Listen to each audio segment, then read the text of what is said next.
suaranya berat banget kayak mungkin kakek-kakek ya. Itu bilang saya mau tumbal saya. Kejadiannya mungkin tahun 2000-an, itu saya umur 3 tahun. Kita lagi kumpul di rumah Eyang. Merinding. Saya cerita ini merinding, maaf ya.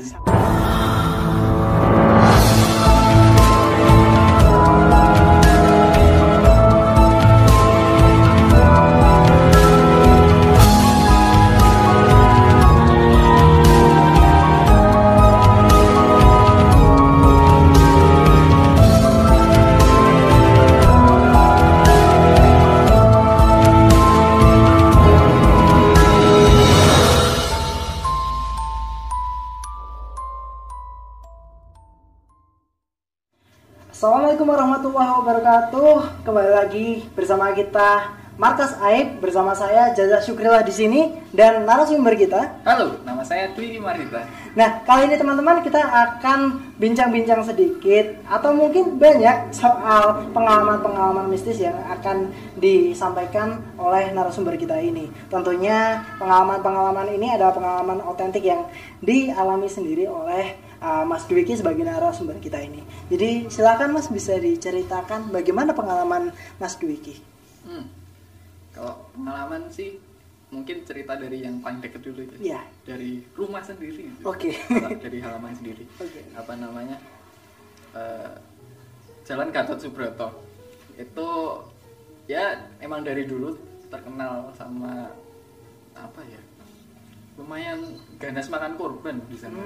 Karena dulu di awal tahun 2000-an hampir ya mungkin tiap minggu ada kejadian kecelakaan gitu-gitu, sampai mungkin ya luka parah maupun sampai meninggal. Ya meninggal juga ada, banyak yang juga. luka ringan pun ada gitu. Tapi pokoknya tiap minggu ada aja, karena memang jalan itu kan jalan utama dan lurus, terus kayak apa ya, enak buat kebut-kebutan gitu. Oke, karena memang lurus ya Mas. Iya, itu Hampir nggak ada halangan. Hampir nggak ada halangan.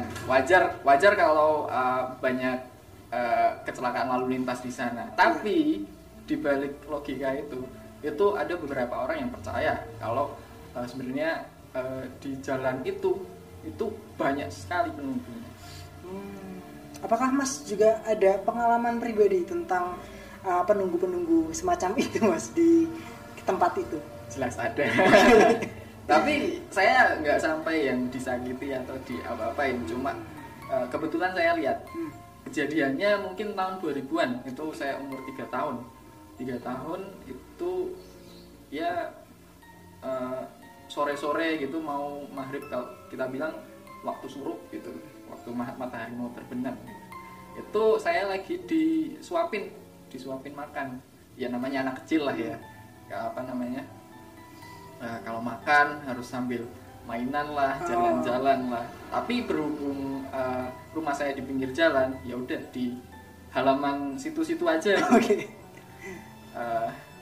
Suatu ketika itu saya bengong lihat ke pohon, terus kayak mbak gitu, saya sama pembantu saya, mbak itu apa, ada monyet gitu. Terus mbak itu apa bilang, mana toh dek, nggak ada gitu. Itu di sana ada gitu. Tapi ya mungkin ngomongnya nggak jelas ya, karena masih usia segitu lah ya. Terus apa namanya, masih diterus-terusin aja, itu ada gitu. Mana nggak ada gitu, itu gede banget, takut gitu. Terus habis kejadian itu kayak heboh tuh satu keluarga, tapi mbaknya ini heboh kayak, Bu, ini kok si Kiki kok katanya lihat monyet tapi nggak ada monyet gitu. Itu jadi heboh satu keluarga. Akhirnya kebetulan saya cuma tinggal berempat berarti. Saya, terus ibu saya, kakak saya cewek masih kecil juga, sama pembantu. Karena papa saya kerja di luar gitu. Akhirnya karena mama saya agak khawatir, jadi kayak manggil temennya papa saya buat ngecek bener nggak sih gitu. Ternyata ya teman papaku ini emang pinter gitu hal-hal yang gitu kan. Terus dicek ternyata emang ada. Dan di sana tuh kayak apa ya, di sepanjang kiri kanan jalannya itu kan banyak pohon buat apa teduhan gitu ya. Dan setiap pohon ada katanya ramai juga ya. Ramai juga itu ya. Teman papaku bilang kalau ya selama kita nggak ganggu gitu, saling menghormati aja gitu, bakal ya baik-baik aja gitu. Akhirnya ya sampai sekarang pun kayak nggak pernah terjadi hal-hal yang jelek gitulah ya menimpa keluarga saya, nggak pernah. Paling ya cuma itu tadi. Nah, kalau katakanlah berarti selama ini Mas Dwiki hidup di Jalan Gatot Subroto itu, terutama di pinggir jalan, banyak sekali mendengar yang namanya berita kecelakaan, entah itu berita kemalangan nasib yang lain ya di situ. Apakah Anda juga mungkin pernah dengar tentang cerita di balik kecelakaan yang terjadi di sekitar sana? Mungkin Mas Dwiki pernah dengar.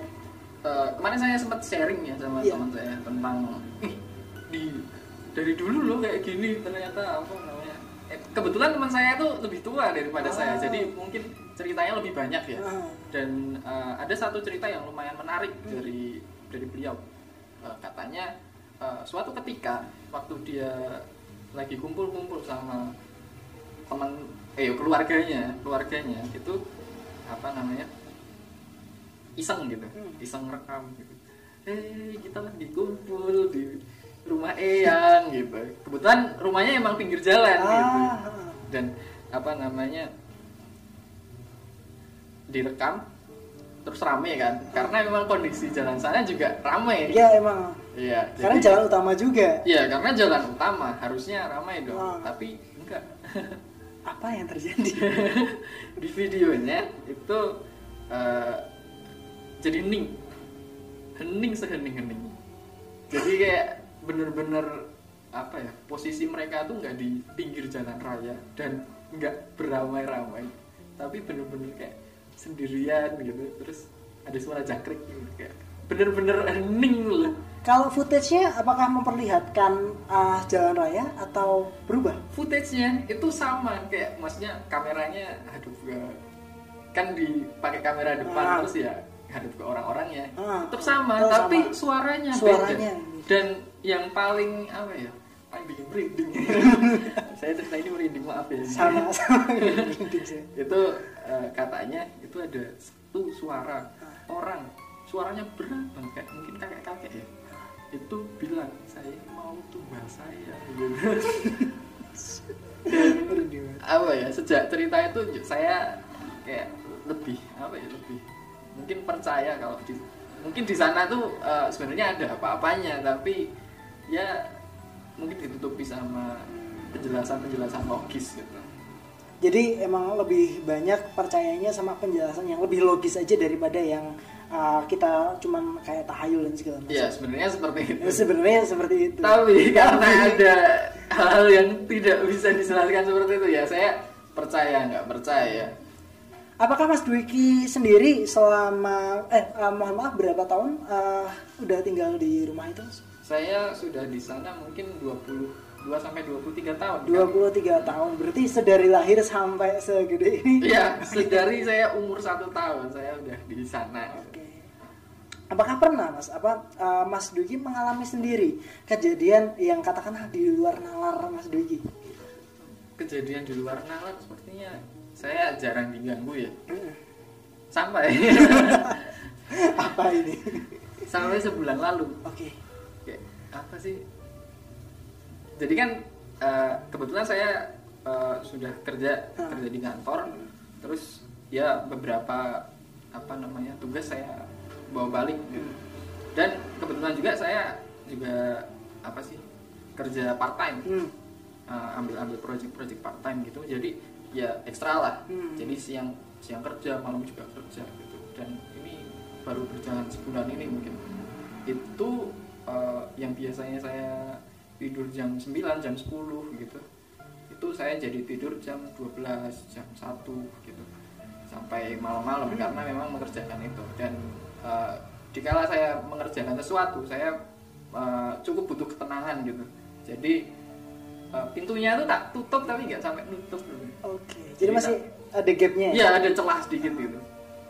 Dan di gagang pintu kan saya taruh kayak gantungan gitu. Kayak apa sih? Backpack.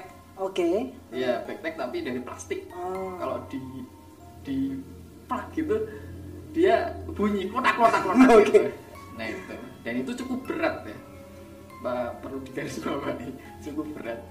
Dan waktu malam saya kerjakan, jadi ibaratkan ini meja saya ya. Terus ini pintunya. Di sini pintunya.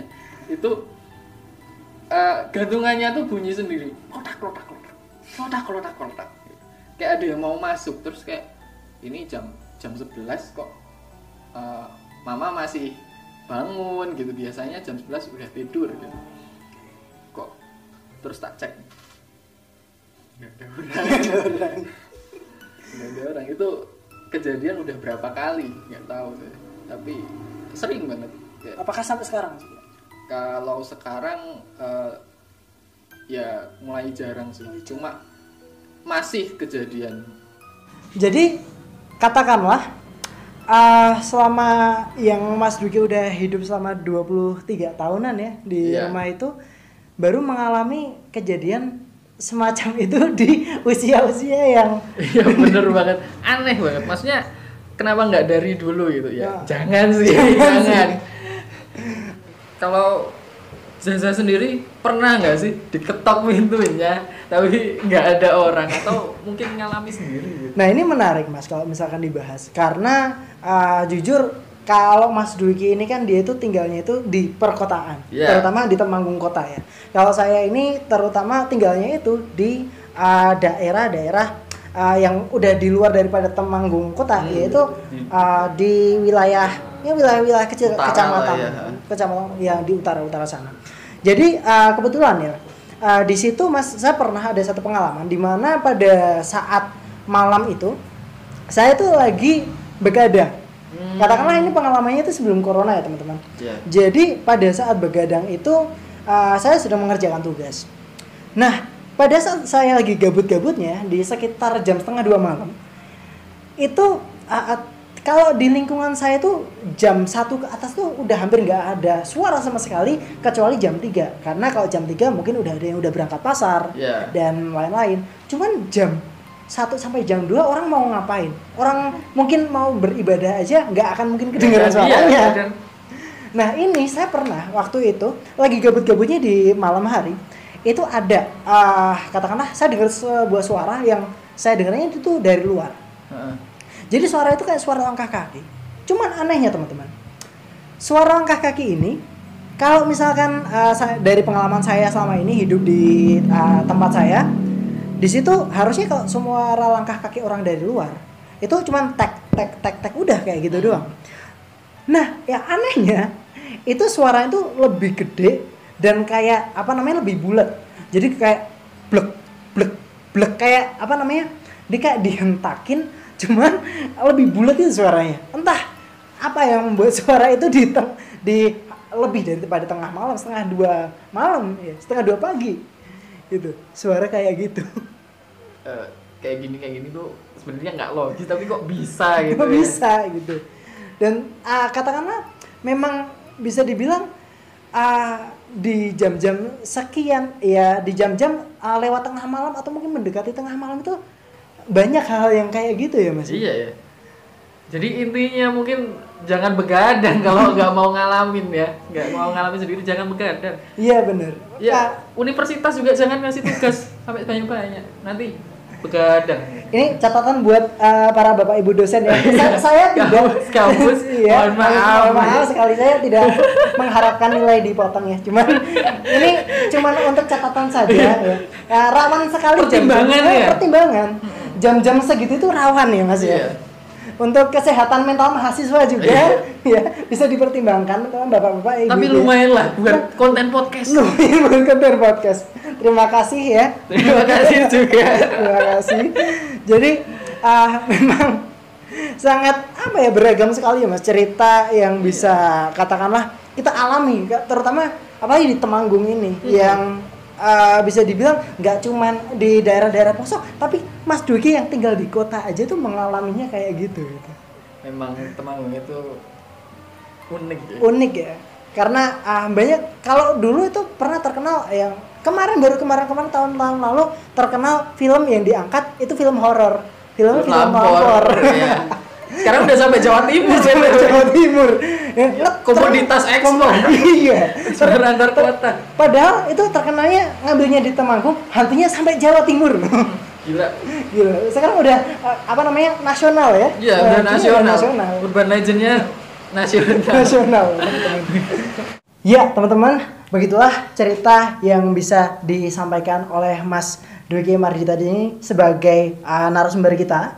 Dan juga jangan lupa share, like, dan subscribe channel Markas Aib. Dan jangan lupa follow IG kita. Saya di Just Mas J dan juga Dwiki Mardita di Instagram.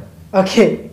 Jadi terima kasih ya teman-teman udah menyempatkan waktu, dan sampai jumpa lagi di kesempatan berikutnya hanya di Markas Aib.